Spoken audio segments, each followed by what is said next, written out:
My name is Angelo and I'm 49 years old. I was born and raised in a small, traditional town in the countryside of Pernambuco. My childhood was marked by simplicity, surrounded by the smells and sounds of rural life. My father was a farmer, and my mother, a devout homemaker, always taught me to fear God. But as I grew older, a restlessness began to take hold of me, something I couldn't name at the time but would later recognize as a hunger for something beyond the life I knew. During my youth, I started to question the religious roots my mother cherished so dearly. My friends and I spent entire afternoons talking about the unknown, the forbidden, and possibilities that seemed far removed from our reality. I was fascinated by stories of power and control, by figures who defied fate, and especially by anything mysterious or hidden. These interests led me to explore books and cults that spoke of dark things, of forces lurking in the shadows. It was during one of these explorations that I met Ricardo, a man with a piercing gaze and an enigmatic smile who seemed to know exactly what I was searching for. He spoke of a society that gathered on the darkest nights in remote places, where participants engaged in rituals promising power and satisfaction beyond anything one could imagine. Initially, his words seemed promising, but there was something in his voice that sent chills down my spine, as if he carried a secret too dangerous to share. Despite the doubts that filled my mind, curiosity proved stronger. I accepted Ricardo's invitation to attend one of these meetings. He told me I had to go alone, that this was the first step to being accepted. On the appointed night, I followed his instructions to a dirt road surrounded by dense forest. The path seemed longer than it should have, as if each step was taking me further away from the reality I knew. When I finally arrived, the place was shrouded in almost palpable darkness, illuminated only by candles scattered around a circle on the ground. The atmosphere was thick with a dense, almost suffocating energy. The people there wore dark cloaks that hid their faces. I couldn't recognize anyone except Ricardo, who greeted me with a smile that now seemed more threatening than friendly. The ritual began with chants in an unknown language, followed by precise gestures that seemed to open doors to something beyond our understanding. I felt both drawn to and repulsed by it all, as if I were on the brink of falling into a bottomless abyss. Though my mind screamed for me to leave, something within me kept me glued to the scene, observing every movement, every word, with a mix of fear and fascination. When the sacrifice was brought, a small, defenseless animal, the atmosphere changed drastically. The darkness deepened, and what had begun as just a ritual now revealed itself as an invocation of something I never imagined existed. I was witnessing something that defied all my beliefs, and in that moment, a part of me knew I would never be the same. The weeks following my first ritual were marked by an inexplicable sense of emptiness. The images of that night were burned into my mind, especially the moment when the animal's blood was spilled over the circle on the ground. What I saw was not just a sacrifice, but a kind of opening, a portal to something far darker. I tried to push these thoughts away, but no matter how hard I tried, they kept returning, stronger and more disturbing. Ricardo, now a constant presence in my life, sought me out more frequently, always bringing new promises of power and success. He told me that the next step was essential, that if I truly wanted to belong to that sect, I would need to commit body and soul. In return, I would have access to wealth and opportunities beyond what I could ever achieve on my own. With each encounter, he convinced me more that this was the path to fulfilling my deepest desires. My work began to suffer. As a merchant, I had always been dedicated and careful, but my mind was elsewhere. Nights were filled with nightmares that left me waking up in cold sweats, seeing distorted faces and hearing whispers calling my name, as if waiting for the right moment to reveal themselves. These visions left me nervous, and I began to wonder if I had made a mistake getting involved with Ricardo and his sect. But at the same time, something inside me yearned for more. It was as if the darkness I had witnessed that night had left a mark, a wound that could only be healed by diving even deeper into that world.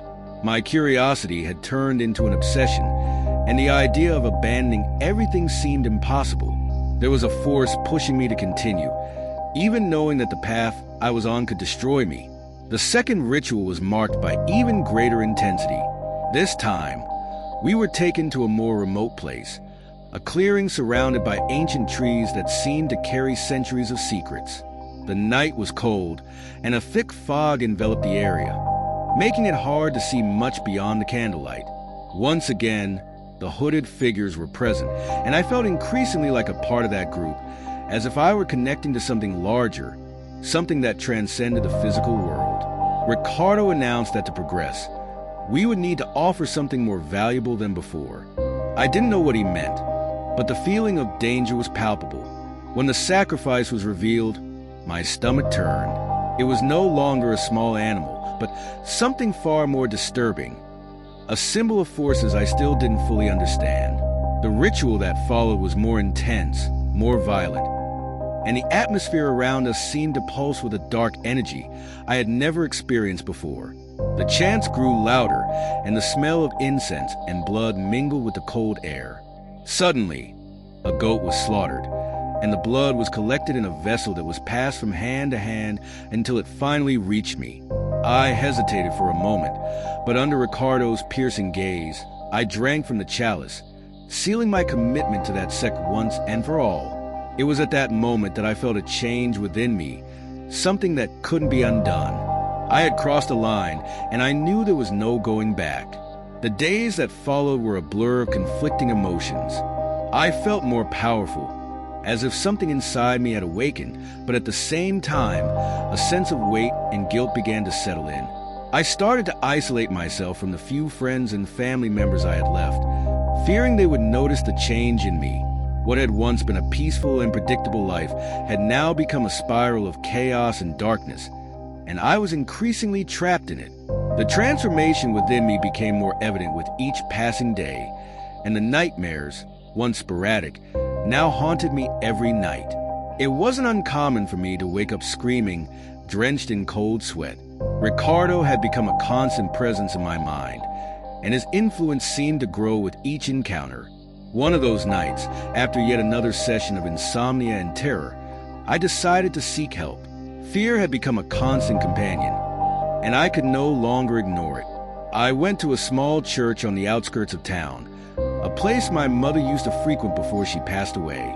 The priest, an elderly man with a serene expression, greeted me with a concerned look when he saw my worn appearance. I told him part of the story, omitting the more macabre details, but it was enough for him to grasp the seriousness of the situation. The priest advised me to distance myself from Ricardo and the rituals, saying that the path I was on could only lead to destruction. He offered me prayers and promised to help me find a new path away from the darkness I had embraced. His words brought some relief, but deep down, I knew it wouldn't be that simple.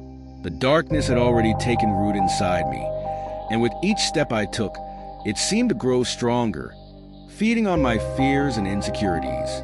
Ricardo, sensing my hesitation, intensified his efforts to keep me tied to the sect. He began to show me the benefits of being on the side of the forces they invoked.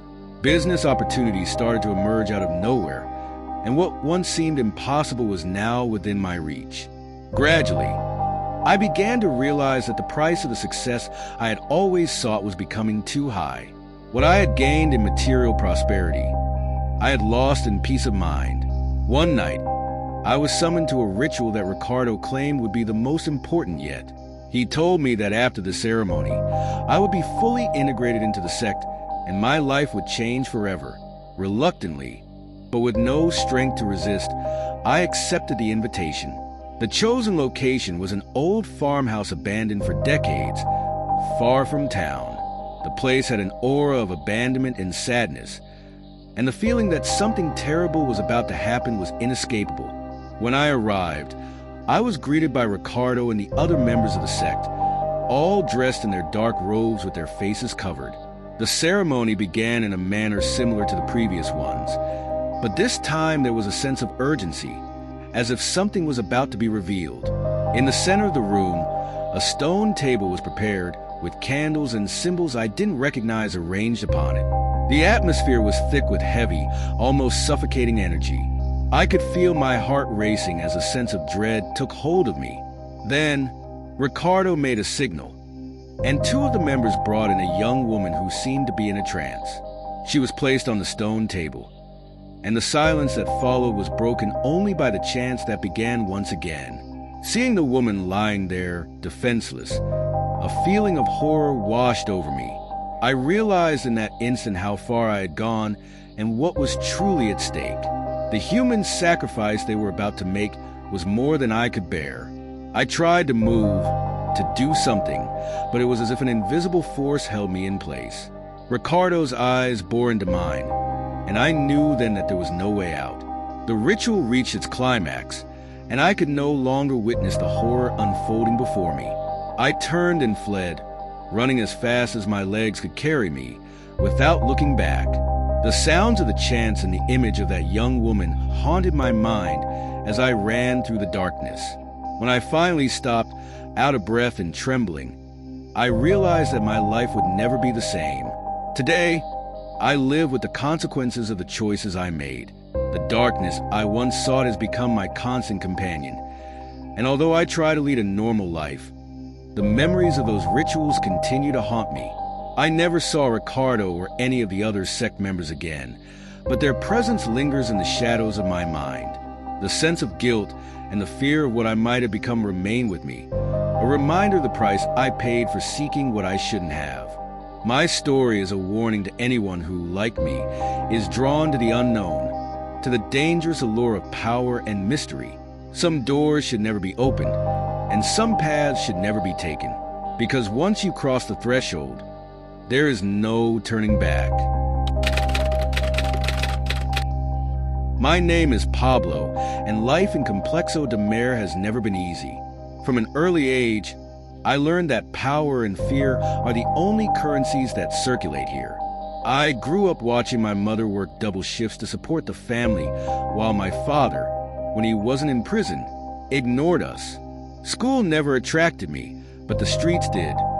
They had something more, a promise of immediate respect, easy money, and above all, power. By the time I was 16, I was already involved in petty thefts, and by 18, I joined the gang. In the beginning, it was a classic dirty work. Distributing drugs, collecting debts, intimidating residents.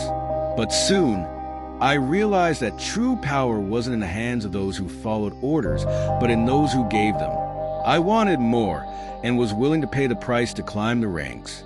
I spent years doing whatever was necessary to gain respect, eliminating rivals, and earning the trust of the bosses. Over time, I climbed the ladder, but with more power came more enemies, and these enemies weren't just other traffickers. The police, militia groups, and even former allies all became threats. It was then that I heard of something different, a form of protection beyond bullets and henchmen, black magic. Contrary to what many think, the criminal world is full of superstitions, and when you're at the top, any advantage is welcome. I was introduced to a man everyone called the Father. He wasn't an ordinary trafficker. His power came from another source, something darker, older. He told me about rituals and spells that could shield me from bullets and eliminate my enemies without me having to lift a finger. At first, I laughed, but after seeing with my own eyes what he was capable of, I realized it wasn't a joke. It was real, tangible, and extremely dangerous. I decided it was time to take a step further. The wars between factions were getting more and more violent, and I couldn't rely solely on brute force. I needed something else, something that would ensure I stayed on top. I started attending the Father's rituals and, over time, became more involved, not just for protection but also for the feeling of absolute power it gave me. I watched my enemies fall one by one without needing to get my hands dirty. But nothing is free. The sacrifices required became increasingly larger, and the darkness that began to consume my soul seemed endless. The things I saw, the things I did, were no longer just for survival. It was something beyond that. I had entered a path of no return, and at that moment, darkness was my only companion. As my influence grew, the need for protection became increasingly urgent. Rival factions were growing stronger, and the police intensified their operations in Mare. I knew I couldn't rely on luck or weapons alone. I needed something that would guarantee victory in every confrontation, and black magic seemed to be the answer to all my problems. The father was a man of few words, but his actions spoke volumes. He showed me rituals that promised invulnerability, the ability to hide from the eyes of enemies, and even caused the death of those who opposed me. At first, I participated in the rituals passively, following instructions like a novice. But with each new success, my confidence grew. I started getting more actively involved, absorbing the knowledge he shared and feeling the power coursing through my veins. The first time I witnessed the effect of a ritual was during a confrontation with a rival faction. We were outnumbered, cornered in a dead-end alley. I remembered the father's words and quietly recited the incantation he had taught me. When the bullets started flying, it seemed like time had slowed down. I watched my enemies fall one by one as I walked among them. The terror in their eyes was unmistakable, and at that moment, I knew something greater was protecting me. But power came with a price. The father made it clear from the beginning that nothing was free. Each ritual demanded a sacrifice, and these sacrifices weren't just material. They were lives, souls, blood. At first, I hesitated. The idea of taking a life outside the battlefield in such a cold and calculated way bothered me. But the fear of losing what I had gained, of falling into the hands of my enemies, was greater. I started with small sacrifices, animals, offerings, things that seemed harmless. But soon, the father demanded more. That night, he took me to a secluded location, an abandoned house on the outskirts of the complex. Inside, the air was thick, charged with an energy that made my skin crawl. He handed me a blade, and in front of me was a man bound and gagged. "This is a traitor," the father said. "He sold information to the police. He must pay with his life." My heart raced, and my hands sweated. I had never hesitated to kill during a confrontation, but this was different. This was a sacrifice. The man's eyes pleaded for mercy, but I knew there was no room for weakness. If I refused, the father said the pact would be broken, and I would be left unprotected. I took a deep breath and, with a swift, precise strike, fulfilled my part of the ritual. The blood flowed from the blade, and I felt something shift inside me. The feeling of power was intoxicating, but at the same time, there was a weight that began to form deep within my consciousness. A weight I knew would only grow heavier over time. After that day, black magic became a part of my routine. With each new ritual, I felt myself sinking deeper into darkness. My victories were swift and decisive, but the nights were filled with nightmares. I saw the faces of those I sacrificed, their empty eyes staring at me, and I woke up to their screams echoing in my ears. But there was no turning back. I was trapped in a vicious cycle where the power I gained only led me to desire more, and with each desire came a new sacrifice. My name is Pablo, and life in the Complexo de Mare has never been easy. From an early age, I learned that power and fear are the only currencies that circulate here. I grew up watching my mother work twice as hard to support the family, while my father, when he wasn't in prison, ignored us. School never appealed to me, but the streets did. They offered something more, a promise of immediate respect, easy money, and above all, power. By 16, I was already involved in petty theft, and by 18, I joined the faction. In the beginning, it was the classic dirty work. Distributing drugs, collecting debts, intimidating residents. But I soon realized that the real power wasn't in the hands of those who followed orders, but in those who gave them. I wanted more and was willing to pay the price to climb the hierarchy. I spent years doing what was necessary to earn respect, eliminating rivals and gaining the trust of the bosses. Over time, I rose through the ranks, but with more power came more enemies, and those enemies weren't just other traffickers. The police, militia groups, even former allies, all became threats. That's when I heard about something different, a form of protection beyond bullets and henchmen, black magic. Contrary to what many think, The world of crime is full of superstitions, and when you're at the top, any advantage is welcome. I was introduced to a man everyone called the Father. He wasn't a typical trafficker. His power came from another source, something darker, more ancient. He told me about spells and rituals that could shield me from bullets and eliminate my enemies without me lifting a finger. At first, I laughed, but after seeing with my own eyes what he was capable of, I realized it wasn't a joke. It was real, tangible, and extremely dangerous. I decided it was time to take another step. The wars between factions were becoming increasingly violent, and I couldn't rely solely on brute force. I needed something more, something that would guarantee I'd stay on top. I started attending the rituals of the Father, and over time, I became more and more involved. It wasn't just for protection, but also for the sensation of absolute power it gave me. I watched my enemies fall one by one without having to get my hands dirty. But nothing is free. The sacrifices demanded grew larger, and the darkness that began to consume my soul seemed endless. The things I saw, the things I did, were no longer just about survival. It was something beyond that. I had entered a path of no return, and at that moment, darkness was my only companion. As my influence grew, the need for protection became more urgent. Rival factions were getting stronger, and the police intensified their operations in Mare. I knew I couldn't rely solely on luck or weapons. I needed something that would guarantee victory in every confrontation, and black magic seemed to be the answer to all my problems. The Father was a man of few words, but his actions spoke volumes. He showed me rituals that promised invulnerability, the ability to hide from my enemies, and even to bring death to those who opposed me. At first, I participated in the rituals passively, following instructions like a novice. But with each new success, my confidence grew. I began to get more actively involved, absorbing the knowledge he shared and feeling power course through my veins. The first time I witnessed the effect of a ritual was during a confrontation with a rival faction. We were outnumbered, cornered in a dead-end alley. I remembered the Father's words and quietly recited the incantation he had taught me. As the bullets began to fly, it felt like time slowed down.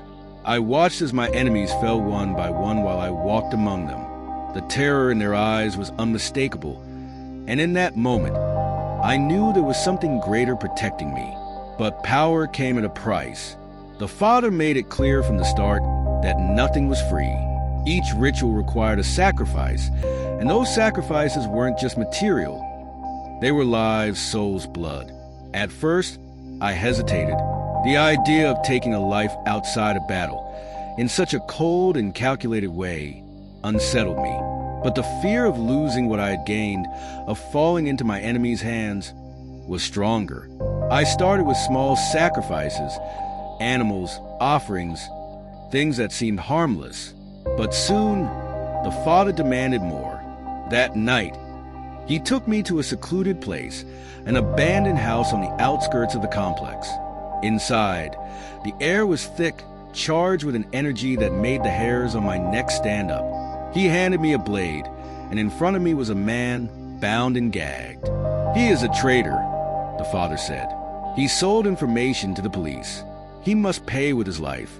My heart raced, and my hands grew sweaty. I had never hesitated to kill in a confrontation, but this was different. This was a sacrifice. The man's eyes pleaded for mercy, but I knew there was no room for weakness. If I refused, the Father said the pact would be broken, and I would be left unprotected. I took a deep breath, and with one swift, precise strike, I fulfilled my part of the ritual. The blood flowed down the blade, and I felt something shift inside me. The sensation of power was intoxicating, but at the same time, a weight began to form in the depths of my conscience, a weight I knew would only grow heavier with time. After that day, black magic became part of my routine. With each new ritual, I felt myself sinking deeper into darkness. My victories were swift and decisive, but my nights were filled with nightmares. I saw the faces of those I had sacrificed, their empty eyes staring at me, and I would wake up with their screams echoing in my ears. But there was no turning back. I was trapped in a vicious cycle where the power I gained only led me to crave more. And with every desire came a new sacrifice. The months following the sacrificial ritual marked the beginning of a deeper spiral into darkness.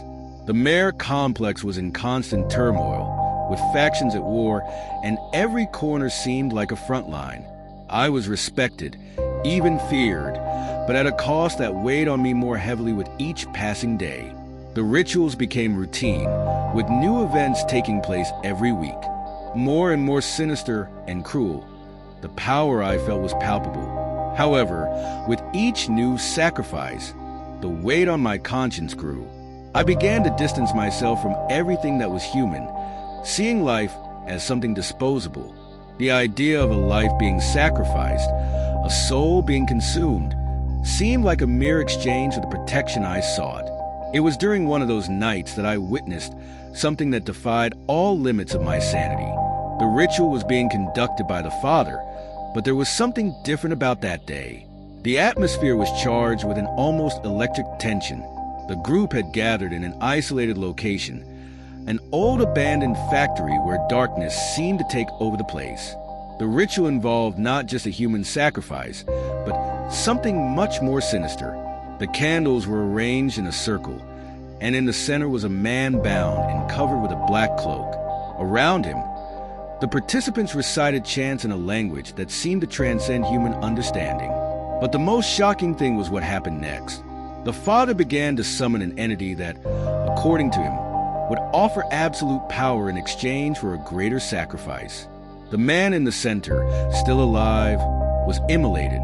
His scream echoed through the factory, a sound that seemed to cut through the air and penetrate the soul. His body was consumed by the flames, and what remained was a nauseating smell of burnt flesh.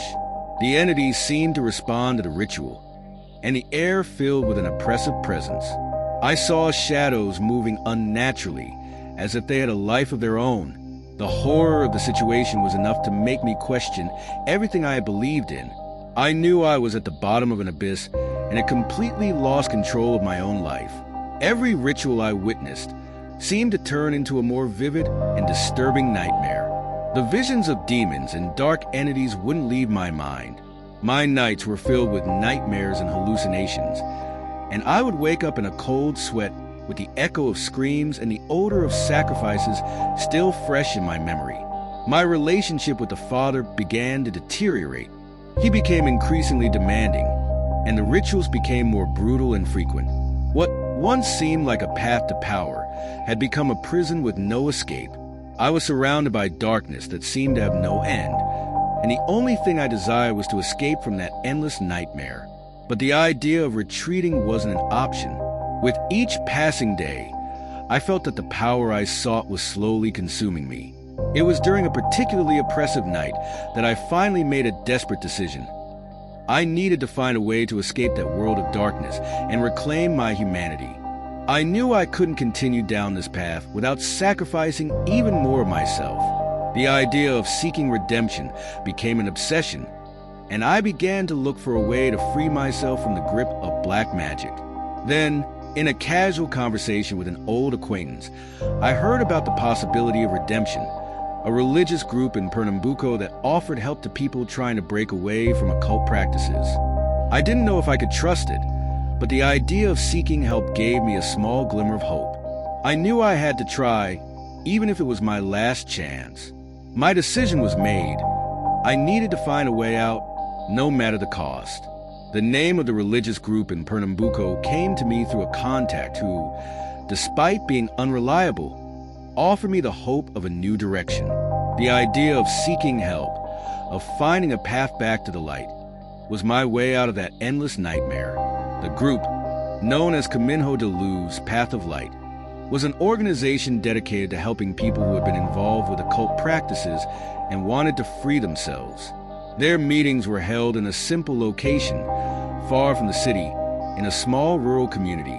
With a heavy heart and a troubled mind, I decided to go there, hoping to find some way to atone for my sins and regain my humanity. The journey to the interior of Pernambuco was lonely and silent. Each mile traveled seemed to weigh on my shoulders like an additional burden. The fear of the unknown and the anxiety about what I might find at Kaminho de Luz almost paralyzed me, but I knew I had to face whatever came, whether redemption or rejection.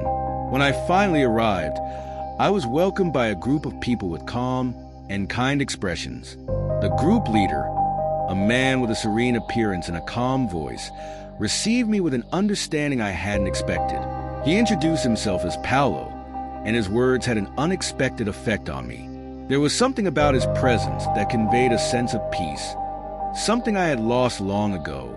He listened attentively as I recounted my story, my victories in the faction, and the horrific rituals I had witnessed. Paulo explained to me that redemption was possible, but the process would be long and painful.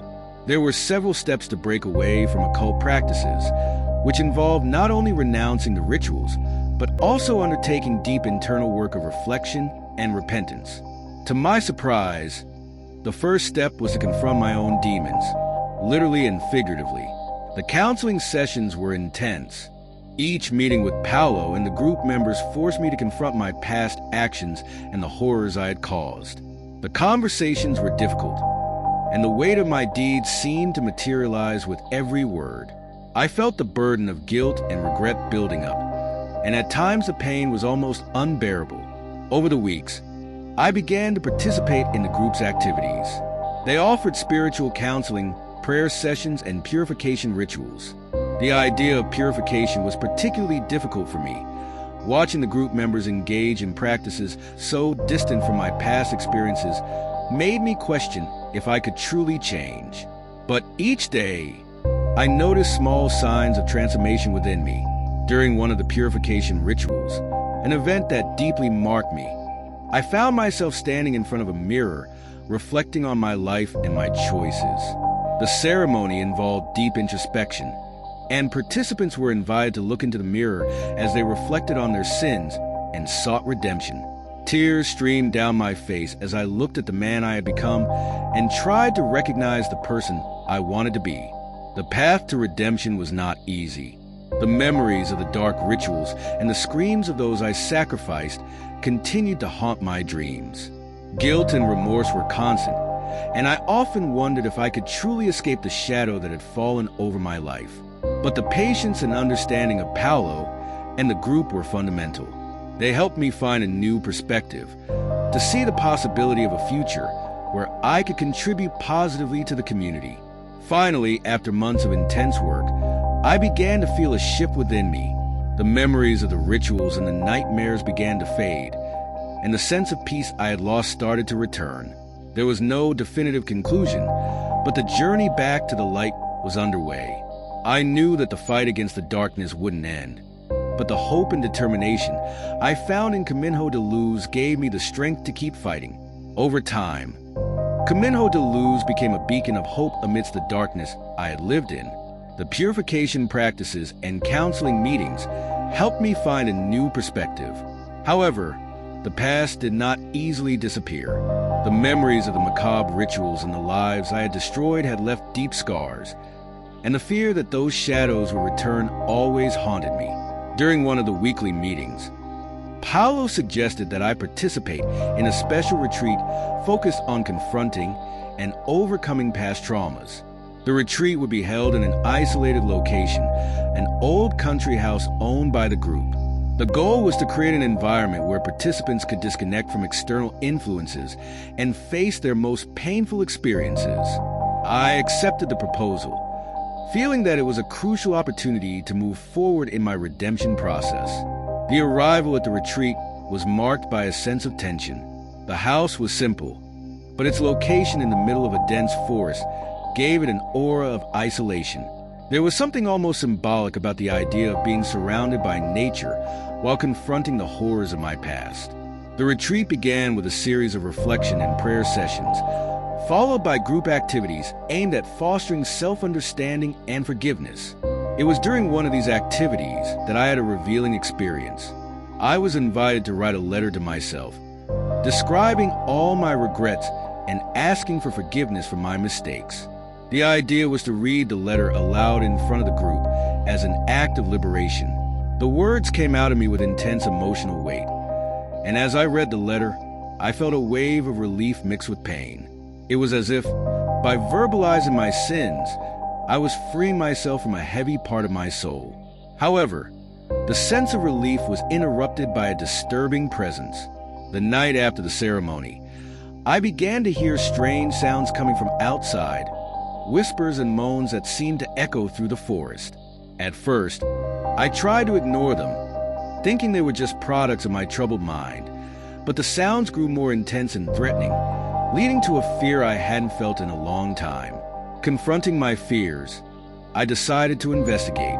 I left the house and followed the sounds to a clearing in the forest. There, I found a series of extinguished candles and symbols drawn on the ground. The scene reminded me of the rituals I had witnessed in the past. Terror returned to haunt me, and the feeling of being watched was overwhelming. It was clear that the influence of black magic was still trying to reach me, even in this place of apparent safety. I returned to the house, my heart racing, and shared my experience with Paolo and the other retreat participants. They listened attentively and offered comfort, suggesting that the manifestations were reflections of my own insecurities and unresolved traumas. They believed that the unsettling presence was a manifestation of my fears, and that the healing process involved directly confronting those fears. Paolo's words echoed in my mind. I needed to face my fears and not let the past continue to haunt my present. The following sessions were intense and required deep introspection. I worked with the other participants to understand and confront the darkest aspects of my psyche. The journey was arduous, but I began to feel that I was slowly overcoming the weight of my past. During this period, I also started making acts of reparation to try to atone for the suffering I had caused. I engaged in community service activities in the region and participated in projects aimed at helping at-risk youth. Each action felt like a step toward redemption and the construction of a new purpose for my life.